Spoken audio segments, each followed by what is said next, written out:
Hi, it's Travis White with the Persuasive Communication Tip of the Week. What's wrong with this spreadsheet? It's the top 10 global brands, 3 different views. And let me tell you what's wrong with this spreadsheet.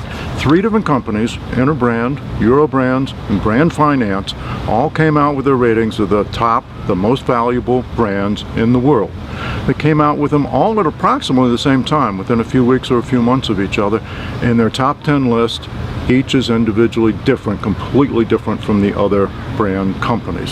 So Interbrand, for instance, lists Coca-Cola as the #1 brand in the world, the most valuable brand in the world, and gives it a value of $71.8 billion. Eurobrands, on the other hand, says the #1 brand is Apple, valued at $96.6 billion. Brand Finance says it's Google, valued at $44 billion. And you look across the different categories here. Microsoft and Interbrand is number 3, it's number 2 in Brand Finance. McDonald's is number 6 in Interbrand at $35 billion. It's number 6 for Eurobrands, but it's $62 billion. So even though there's an international standard organization, an ISO standard for how to evaluate the value of a brand, how to calculate the value of a brand, and I believe all 3 of these companies are very reputable companies, and they certainly understand branding and understand how to measure the impact of a brand.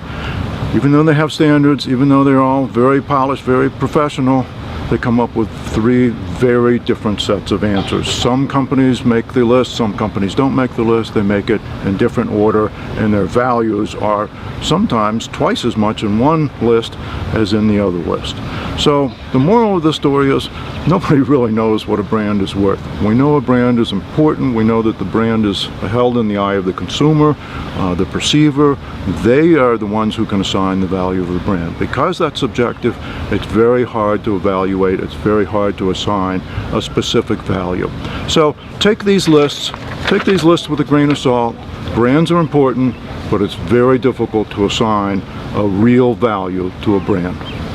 That's the Persuasive Communication Tip of the Week. See you again next week.